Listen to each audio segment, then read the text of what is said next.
Hi friends, எப்படி இது மாதிரி குட்டியாக ஒரு ஸ்டோரேஜ் பாக்ஸ் பண்ணலான்னு பார்க்கலாமா? நான் கொடுத்துருக்க மெஷர்மெண்ட்டில் பேப்பரை கட் பண்ணிவிட்டு ஒரு சைட் மட்டும் உங்களுக்கு இந்த மாதிரி டிசைன் இருந்துச்சுன்னா நான் எப்படி ஃபோல்டு பண்ணனோ அதே மாதிரி ஃபோல்டு பண்ணிக்கலாம். ஃபஸ்ட்டு அந்த பேப்பரை இந்த மாதிரி 2 சைடும் கிராஸாக ஃபோல்டு பண்ணதுக்கப்புறமா 3ஆக ஃபோல்டு பண்ணணும்.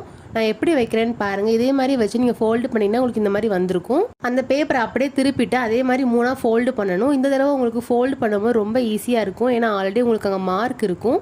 அடுத்து அந்த பேப்பரை அப்படியே திருப்பிட்டு நான் எப்படி ஃபோல்டு பண்ணேன்னு பாருங்கள். கீழே இருந்து மேலே மட்டும்தான் ஃபோல்டு பண்ணணும். அந்த பேப்பரை ஃபுல்லாக ஃபோல்டு பண்ணிட வேணாம்.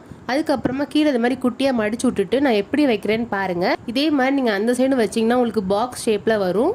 இதுக்கப்புறமா மேலே நான் எப்படி மடிக்கிறேன்னு பாருங்கள். இதே மாதிரி மடிச்சு விட்டுக்கோங்க. அடுத்ததான் அந்த பேப்பர்லேயே உங்களுக்கு ஃபோல்டு பண்ணுற மாதிரி தடை இருக்கும். அதில் இது மாதிரி ஃபோல்டு பண்ணிட்டீங்கன்னா உங்களுக்கு ரொம்பவே ஈஸியாக இருக்கும். அதுக்கப்புறம் நான் எப்படி மடிக்கிறேன்னு பாருங்கள். இந்த மாதிரி அந்த சைடும் மடிச்சு விட்டுட்டு உங்களுக்கு உள்ளே இந்த மாதிரி மாட்டுற மாதிரி வரும். இந்த மாதிரி அந்த சைடும் மாட்டிக்கோங்க.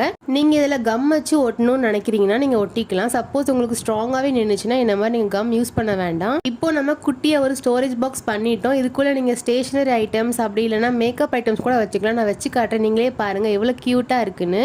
இந்த ஐடியா உங்களுக்கு பிடிச்சிருக்குன்னு நினைக்கிறேன். நீங்களும் ட்ரை பண்ணி பார்த்துட்டு எப்படி இருந்துச்சுன்னு கமெண்ட்டில் சொல்லுங்கள். இந்த வீடியோக்கு மறக்காமல் லைக் அண்ட் ஷேர் பண்ணுங்கள். முக்கியமாக சப்ஸ்கிரைப் பண்ணுங்க. பாய்.